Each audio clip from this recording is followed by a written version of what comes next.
Welcome back to another episode of Exploring Whiskeys. I'm Eric. I'm Kevin.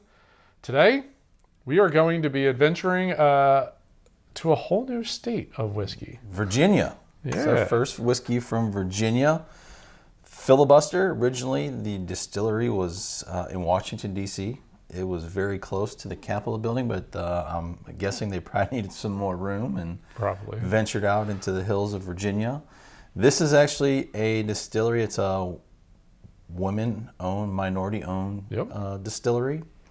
They distill their bourbon, but they also mix it with some MGP bourbon. Yeah. But they do the dual cask. So after they mix the two together, then they actually go ahead and put it in wine barrels. Yeah. They do both red and white. Yeah, and sometimes they use different barrels. I think this particular bottle uses California wines, but every once in a while they'll use like French oak or French wine barrels. So kind of an interesting, they're playing with it to see what they can get out of using their juice, the MGP juice, and a couple different wine barrels.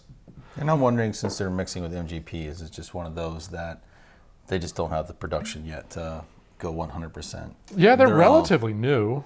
I want to say 2008 is when they came out. We can go a little heavier than that. There we go. You're going to take a little while to build up your supply. Mm-hmm. This is, generally speaking, less than 4-year-old in the new oak barrel, before they slide it over into the wine cask for 60 to 90. Yeah, 2 to 3 months. I'm guessing with the wine, we're going to have a pretty sweet note to the nose and the palate. I don't smell much of anything. No. That's crazy. I was expecting a lot of sweet notes between being finished in wine and it's 70% corn. Yeah. It is 20% rye, so there should be some of those bitey notes, but I was expecting a lot of sweet. There's just just like a little touch of it, a little hint. That's about it. Oh, I got a heavy dose of caramel. Okay, so it comes through on the taste? Yeah, heavy dose. And some vanilla. You? That's a lot of vanilla. I didn't get the caramel at first. I got a lot of the vanilla. And honestly, for 90 proof, there's a little bit of heat. It's not heat, it's spice. It's the rye. Yeah.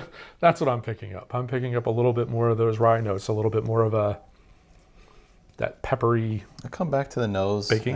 I get a little bit of the vanilla caramel. I mean, very, very little. Nothing like on the taste, though. I'm not getting much of anything off that nose. It's so thin, the amount of... Mm-hmm. That's interesting. Pretty decent amount of oil, but relatively light in color. Yeah. I mean, it is only 4-year, or ish. Overall, I don't think it's that bad, though. It's an easy drinker. It's not bad. I think this would be good over a cube. There's a little bit of those, again, the more oak tannin, rye spice to me. Over a cube would kind of cool that off a little bit and probably bring a little more of that sweetness out. And then I'd say that's probably a really nice drinker. So this Filibuster, they've got, was it four whiskeys, well, 3 whiskeys, 3 bourbons, and 1 rye. And they also dabble in the gin. Yeah, I think a lot of the smaller distilleries do that because it's not as long of a production cycle. So you can start to get some dollars in the door. Okay, now I'm starting to get more of the like brown sugar and a lot of baking spice. I am getting a lot of that rye note now off the nose. I just really expected more wine to come through. It's there, but it touched it. Like it's hints of the wine notes. It didn't. I don't think it changed. That on the very right when you put a little across the front of the tongue. Yep. You pick up a little bit of that, but then it goes away quick. Then you get the vanilla and caramel. Yeah, it goes right back into traditional bourbon notes.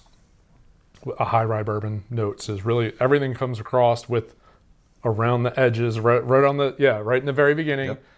A little bit of a softness of a wine fruit note, but it's not, I don't know. I don't think there's a lot of impact. That's my opinion. That's what I'm picking up. I'm not picking up very much of a wine impact for a finished bourbon. I think overall, 4 years, the distillery's pretty young. Yeah. I think they did a pretty good job of mixing their juice with some MGP juice. I agree. I'm anxious to try the other three. Yeah, the single estate and the Boondogler, and you got the Boondogler, yes, and a rye. I wonder, what iteration are they on?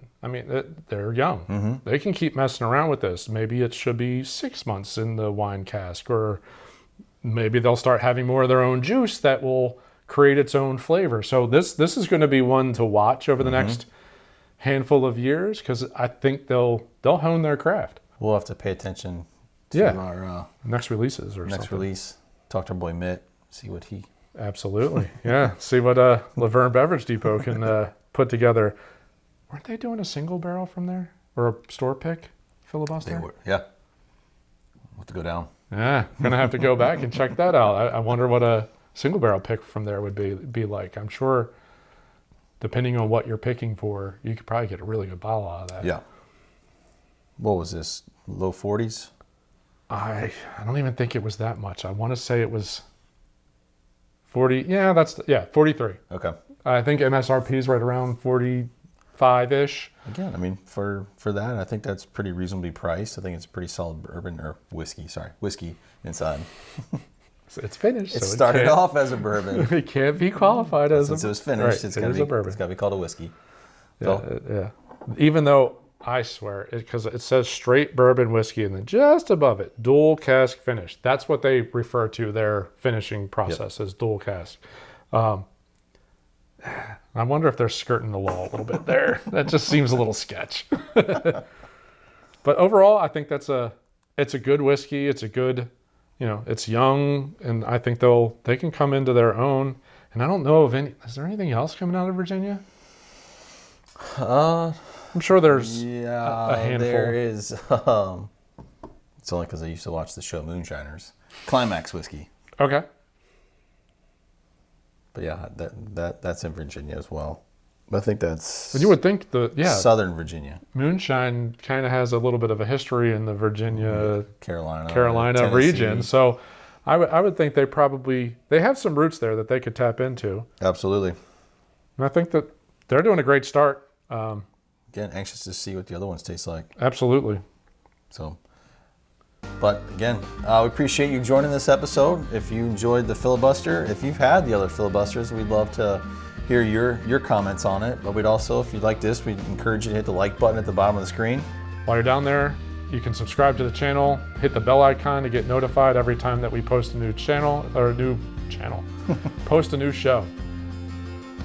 But other than that, I think this is a pretty solid bottle. So, well, till the next episode, appreciate you joining. Thanks for watching.